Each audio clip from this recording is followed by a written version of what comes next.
Son partenaire est mort en service, mais ce chien policier K9 n'avait pas fini de se battre. Lorsque l'officier Jake Holloway est tué dans une embuscade brutale, son fidèle partenaire K9, Echo, est laissé en deuil, mais quelque chose ne va pas. Le détective Daniel Brigg prend Echo en charge, seulement pour se rendre compte que le chien est obsédé par une affaire que Jake enquêtait secrètement avant sa mort. Alors que Daniel creuse plus profondément, des secrets mortels se dévoilent, et avec Echo en tête, il découvre une vérité que quelqu'un est prêt à tuer pour garder enfouie. L'air nocturne était froid. Un vent vif soufflait à travers l'entrepôt vide, faisant trembler les tôles rouillées. L'endroit sentait le vieux comme l'huile, la saleté et quelque chose d'amer qui faisait tressaillir le nez d'Echo. Le berger allemand se déplaçait prudemment, ses pattes appuyant contre le sol poussiéreux. Ses oreilles frémissaient au moindre bruit, et ses yeux perçants scannaient les coins sombres. À côté de lui, l'officier Jake Holloway avançait, son arme à feu stable dans ses mains. Sa respiration était lente, contrôlée. Son cœur battait la chamade dans sa poitrine, mais il avait déjà été dans des situations dangereuses auparavant. Il faisait confiance à Echo. Le chien l'avait sauvé plusieurs fois, et ensemble, ils avaient attrapé des criminels qui pensaient pouvoir s'échapper. Puis bang! Un coup de feu a éclaté dans le silence. Echo a aboyé bruyamment, son grognement profond faisant trembler l'air. Jake a grogné, son corps se secouant lorsqu'une balle l'a frappé. Ses genoux ont cédé, et il est tombé lourdement sur le sol. Son arme à feu a glissé de sa prise, s'éloignant. Le sang a fleuri sur sa poitrine, chaud et épais, trempant son uniforme. Plus de coups de feu. Les craquements nets des balles ont résonné contre les murs, chaque coup résonnant comme un marteau sur du métal. Les ombres se sont déplacées rapidement, des silhouettes disparaissant dans l'obscurité. Puis, aussi soudainement que cela a commencé, c'était fini. Silence. Echo s'est tourné sauvagement, ses dents acérées clignotant, prêt à se battre. Mais les attaquants étaient partis. Sa poitrine s'est soulevée alors qu'il respirait rapidement, sa fourrure hérissée, ses muscles tendus. Puis il s'est retourné vers Jake. L'homme était allongé sur le dos, son visage pâle sous la faible lumière. Sa poitrine se soulevait et s'abaissait irrégulièrement, ses respirations venant par courtes inspirations douloureuses.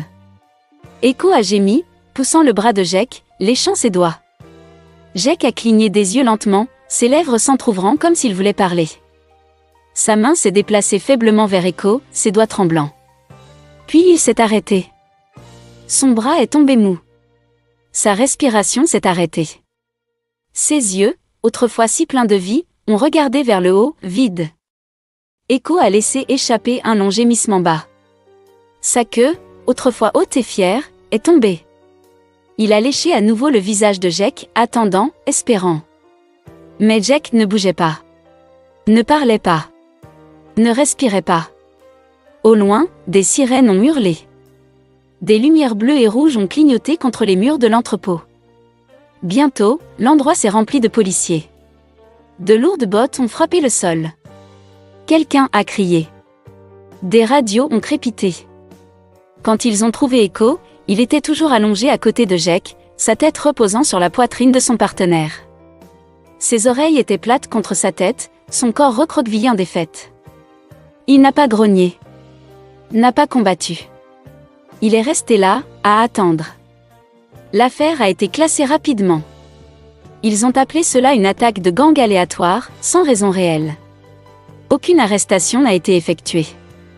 Aucun suspect trouvé. Le détective Daniel Brigg n'y croyait pas. Jake avait été son meilleur ami. Ils avaient traversé tellement de choses ensemble, de longues nuits à chasser les criminels, à se surveiller mutuellement. Jake n'était pas du genre à se lancer dans le danger sans connaître les risques. Quelque chose n'allait pas. Mais sans preuve, il n'y avait rien que Daniel pouvait faire. Après les funérailles, Echo a été laissé seul. Le service de police n'avait pas de place pour un chien sans maître.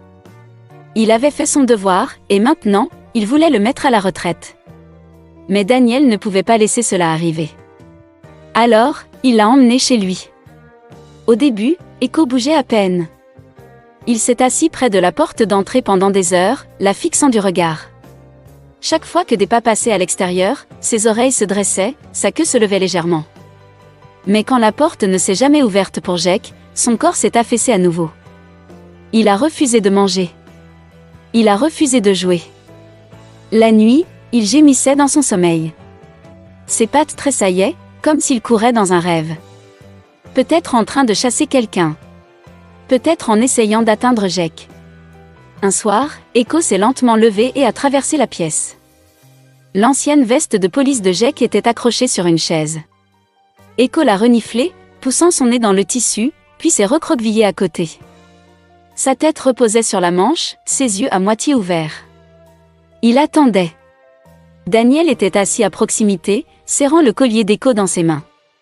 Ses doigts ont couru sur le cuir, sentant le nom gravé sur l'étiquette en métal, Jake Holloway. « Il te manque, n'est-ce pas, mon garçon ?» a-t-il chuchoté. Echo n'a pas bougé. Mais Daniel a vu ses oreilles frémir légèrement. La douleur était profonde, lourde. La mort de Jake ne semblait pas juste. Et s'il y avait une chose dont Daniel était sûr, Echo n'oubliait jamais. Peut-être que le chien savait quelque chose que personne d'autre ne savait. Daniel avait besoin de s'éclaircir les idées. Il avait passé trop de jours coincé dans son appartement, à fixer les anciens dossiers de l'affaire de Jake, à chercher des réponses qui ne viendraient pas. Peut-être que sortir Echo aiderait. Il a décidé de rendre visite à un vieil ami, Victor Alvarez, qui possédait un atelier de réparation automobile local. Victor avait toujours été bien respecté. Un homme amical, toujours souriant, toujours serviable. Il n'avait pas de casier judiciaire, pas de problème avec la loi. Juste un simple propriétaire d'entreprise travailleur. L'atelier sentait l'huile, la graisse et le métal. L'odeur de caoutchouc brûlé flottait dans l'air. Un mécanicien travaillait sous une voiture, le son des outils cliquant contre le métal remplissant l'espace. Daniel a poussé la porte ouverte, la cloche au-dessus tintant. Echo marchait à côté de lui, ses pattes tapant doucement contre le sol. Victor a levé les yeux de derrière le comptoir, un sourire s'étalant sur son visage. « Détective Brigg. Ça fait un moment. Qu'est-ce qui vous amène ?» Daniel a posé sa main sur le capot de sa voiture. « Je pensais juste faire une vérification. » Il a tapoté la tête d'Echo. « J'ai emmené Echo pour prendre l'air. » Victor s'est penché légèrement en avant, ses yeux s'adoucissant. « Ah, le fameux Echo. » Sa voix s'est baissée. « J'ai entendu parler de Jake. C'est vraiment dommage. C'était un homme bon. » Daniel a hoché la tête, sur le point de répondre. Mais alors Echo s'est figé. Son corps s'est raidi, ses oreilles se sont dressées et sa fourrure s'est hérissée. Un grognement profond a grondé dans sa gorge. C'était bas, menaçant, le genre de son qui faisait reculer les gens. Victor a cligné des yeux, son sourire faiblissant. Quelque chose ne va pas. Il a laissé échapper un rire court et nerveux. Echo a montré ses dents. Ses lèvres se sont retroussées, révélant des crocs acérés. Puis il s'est jeté. Daniel a tiré en arrière sur la laisse, ses muscles se tendant. Echo a grogné, ses griffes raclant le sol. Ses yeux étaient fixés sur Victor, brûlant de colère. Victor a reculé rapidement, ses mains levées. « Doucement. Je n'ai rien fait. » Sa voix a craqué légèrement. Daniel a tiré fort sur la laisse, luttant pour maintenir Echo en place. Son esprit s'est emballé. Echo ne faisait jamais ça. Il était entraîné. Il n'attaquait que lorsqu'il y avait un danger. Quand il sentait que quelque chose n'allait pas. Victor a laissé échapper un autre rire faible. Peut-être qu'il est juste confus. Les chiens ont de mauvaises journées, n'est-ce pas? Daniel n'a pas répondu. Il était trop occupé à observer Victor. Les mains de l'homme tremblaient. Son visage semblait calme, mais ses yeux ne l'étaient pas. De retour à la maison, Echo n'était toujours pas lui-même. Il arpentait près du bureau de Daniel, sa queue raide, son nez reniflant l'air comme s'il cherchait quelque chose. Puis, il s'est arrêté. Lentement, il s'est dirigé vers un tiroir et l'a griffé. Daniel a froncé les sourcils. « Qu'est-ce qu'il y a, mon garçon ?» Echo a gémi, ses pattes appuyant contre le bois. Daniel a hésité avant d'ouvrir le tiroir. À l'intérieur se trouvaient de vieux dossiers d'affaires, du papier empilé en hauteur, poussiéreux après des années sans être touché. Echo a fourré son nez dedans, reniflant rapidement. Puis il s'est arrêté. Daniel a suivi son regard. Son estomac s'est serré quand il a vu le nom sur le dossier. Jake Holloway. C'était la dernière affaire sur laquelle Jake avait travaillé avant sa mort. Une affaire de contrebande drogue, armes, bien volées. Mais elle était devenue froide. Aucune arrestation. Aucune piste. Juste une impasse. Les yeux de Daniel se sont déplacés vers le bas de la page et se sont posés sur un seul nom. Victor Alvarez. Sa prise s'est resserrée sur le dossier. Echo était assis à côté de lui, son corps immobile, ses oreilles acérées. La gorge de Daniel était sèche. Qu'est-ce que Jake a découvert? Echo a laissé échapper un gémissement silencieux. Son corps est resté tendu. Les mains de Daniel étaient froides alors qu'il tenait le vieux dossier d'affaires. Le papier était usé, les bords se recourbant avec l'âge. Il a feuilleté les pages lentement, ses yeux se déplaçant sur l'écriture de Jake, essayant de trouver quelque chose n'importe quoi qui pourrait expliquer pourquoi Echo avait réagi si fortement à Victor Alvarez. La pièce était calme à l'exception du doux son des pages qui tournaient. Echo était assis à côté de lui, ses grands yeux bruns fixés sur le visage de Daniel, comme si lui aussi attendait des réponses. Les oreilles du chien tressaillaient de temps en temps, son corps tendu, alerte. Daniel a avalé difficilement en relisant les notes. Jake avait enquêté sur la contrebande avant de mourir, c'était clair. Mais il n'y avait rien ici qui reliait Victor à l'affaire. Cela ne veut pas dire qu'il est innocent, a murmuré Daniel. Echo a laissé échapper un grognement bas et silencieux. Le son a envoyé un frisson dans le dos de Daniel. Il a attrapé une boîte sur l'étagère. De la poussière s'est répandue dans l'air lorsqu'il a retiré le couvercle. À l'intérieur, les anciennes notes de Jake étaient empilées soigneusement, intactes depuis le jour de sa mort. Les doigts de Daniel ont hésité avant de prendre un petit carnet noir. La couverture en cuir était usée, les coins pliés après des années d'utilisation. Il l'a ouvert, scannant l'écriture désordonnée. Il y avait des listes de noms, d'adresses et de numéros qui n'avaient pas de sens au début. Puis, au bas d'une page, la respiration de Daniel s'est coupée. Explosif. Le mot était souligné 2 fois, comme si Jake avait voulu s'assurer qu'il ne l'oublierait pas. Daniel a tourné la page avec des mains tremblantes. Plus de notes. Produits chimiques volés, détonateurs, fissent tout ce qui était nécessaire pour construire des bombes. Et puis, juste au milieu de la page, souligné à nouveau, atelier de réparation automobile Alvarez. Daniel a senti son rythme cardiaque s'accélérer.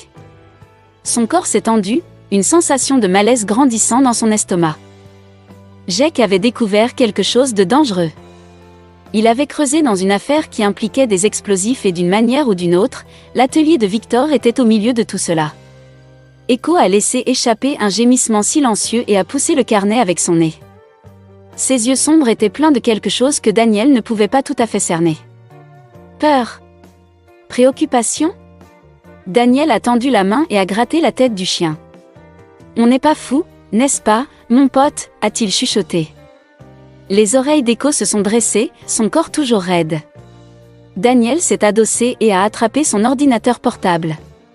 Ses doigts ont volé sur le clavier alors qu'il cherchait tout ce qui reliait Victor à la fabrication de bombes. Au début, tout semblait propre.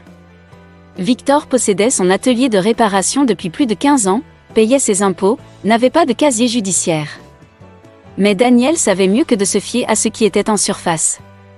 Il a commencé à creuser plus profondément. Après 1 heure, ses yeux se sont posés sur quelque chose d'étrange. Une entreprise dont il n'avait jamais entendu parler envoyait de grosses sommes d'argent à l'atelier de Victor depuis 1 an. Sur le papier, cela semblait normal, comme des paiements pour des réparations et de l'équipement.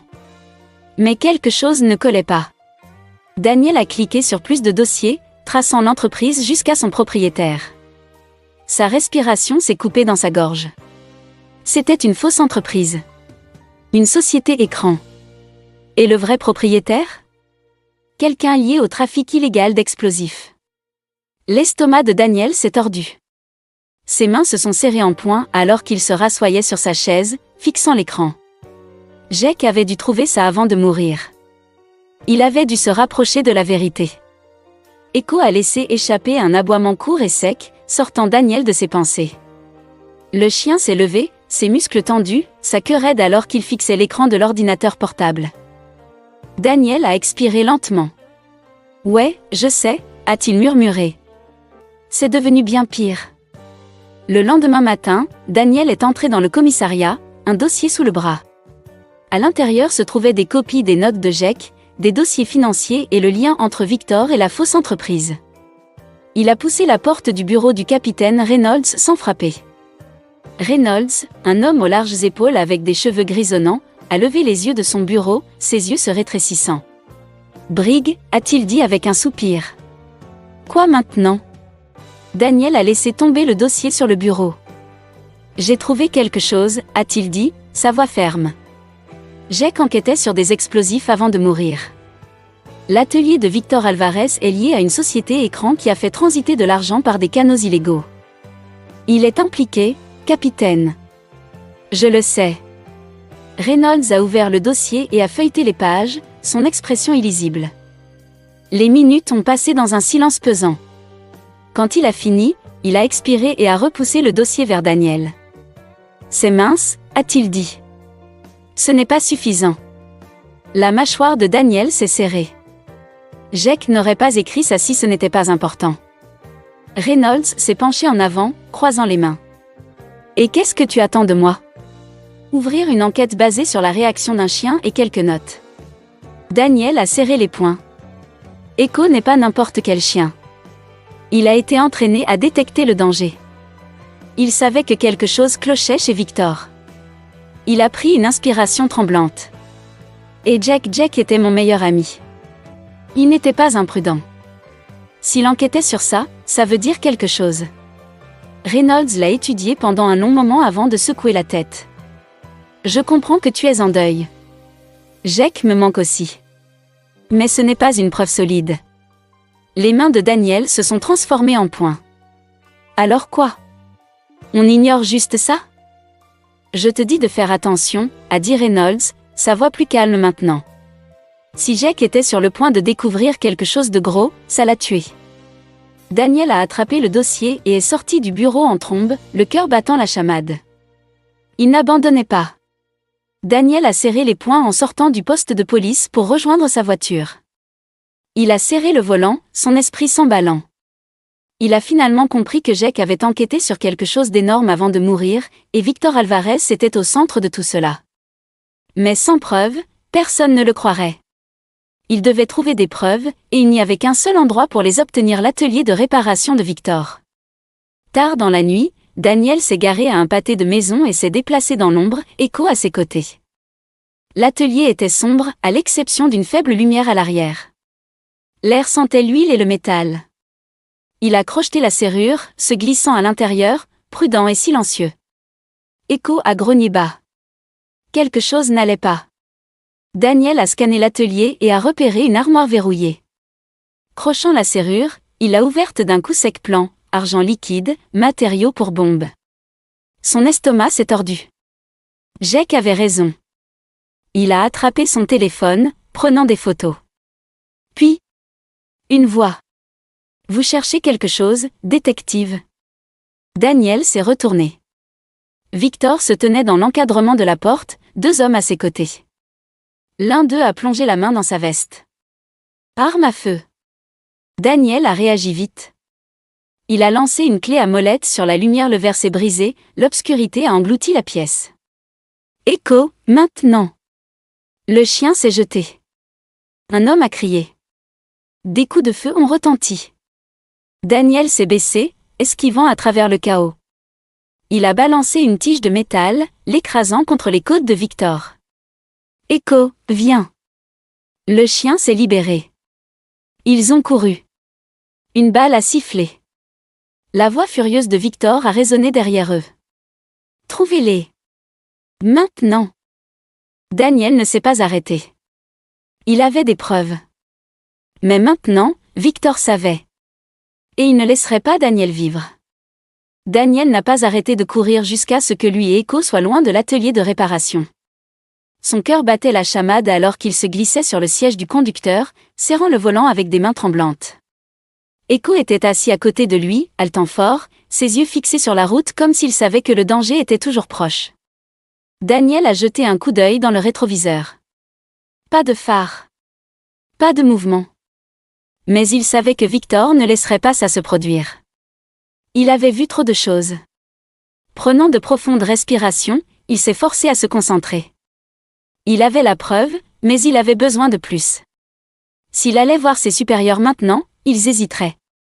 Victor avait de l'argent, de l'influence et des amis puissants. Daniel devait être intelligent. Il devait tendre un piège. Au matin, il avait un plan. Il a donné de fausses informations à un informateur de confiance, s'assurant que les gens de Victor les entendaient. Il a fait croire que la police avait rejeté l'affaire, que l'enquête était dans une impasse. Il a laissé se répandre des rumeurs selon lesquelles la mort de Jake avait été considérée comme un accident lié à un gang et que personne ne soupçonnait Victor de quoi que ce soit. Victor a mordu à l'hameçon. Cette nuit-là, Daniel a regardé à distance le chef du crime organiser une transaction d'armes secrètes dans un entrepôt abandonné. C'était l'occasion idéale de l'attraper en flagrant délit. L'entrepôt se dressait dans l'obscurité, entouré de terrains vagues et de clôtures rouillées. Les ombres s'étiraient sous les réverbères vacillants. Daniel était accroupi derrière une pile de caisses, regardant Victor sortir d'un VUS noir élégant. Il a serré la main d'un homme portant un manteau sombre l'acheteur. D'autres hommes étaient là, armés, gardant la transaction. À côté de lui, Echo s'est tendu. Les oreilles du chien se sont dressées, son corps s'est raidi. Un grognement profond a grondé dans sa gorge. Il avait senti Victor. Daniel a chuchoté, « C'est lui, n'est-ce pas ?» Echo n'a pas attendu. Il s'est lancé en avant, se lançant dans un sprint complet. Ses pattes ont martelé le béton alors qu'il chargeait droit sur Victor. Victor a à peine eu le temps de réagir avant qu'Echo ne saute, le renversant au sol. L'entrepôt a éclaté dans le chaos. Des armes à feu ont été sorties, des hommes ont crié, et Daniel est passé à l'action. Il a plaqué l'un des gardes, lui arrachant l'arme et l'écrasant contre une caisse. Un coup de feu a retenti, brisant une fenêtre au-dessus. Des éclats de verre sont tombés. Echo a maintenu Victor au sol, grognant, l'aidant à quelques centimètres de sa gorge. Victor s'est débattu, essayant de le secouer. « Enlevez-moi ce fichu de chien !» Daniel n'a pas relâché. Il s'est frayé un chemin à travers le combat, neutralisant un autre homme avec un coup de poing dur. Plus de coups de feu.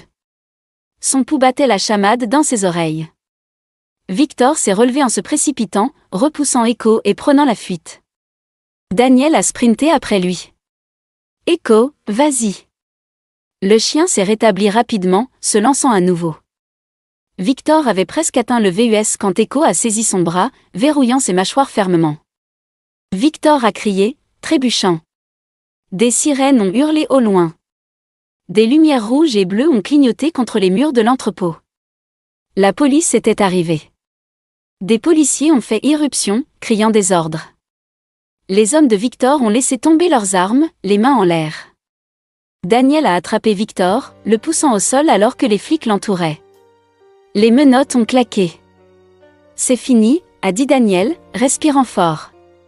Des heures plus tard, de retour au poste, Daniel a étalé toutes les preuves relevées bancaires, plans cachés, matériaux pour bombes. Mais la pièce finale ? Un aveu. L'un des hommes de Victor, pris en flagrant délit, a tout déballé. Jake n'avait pas été tué dans une attaque aléatoire. Victor l'avait ordonné. Jake s'était trop approché, et Victor l'avait réduit au silence. La justice était enfin arrivée. Une semaine plus tard, le service a organisé une cérémonie. Jake a été honoré pour sa bravoure, son nom à jamais gravé dans les mémoires. Echo se tenait fièrement aux côtés de Daniel alors que le chef lui remettait une médaille spéciale. Il n'était pas seulement un K9 à la retraite, il était un héros. En sortant, Daniel a baissé les yeux sur Echo et a souri. « On l'a fait, mon pote. » Echo a remué la queue, les yeux brillants. Pour la première fois depuis longtemps, il semblait en paix.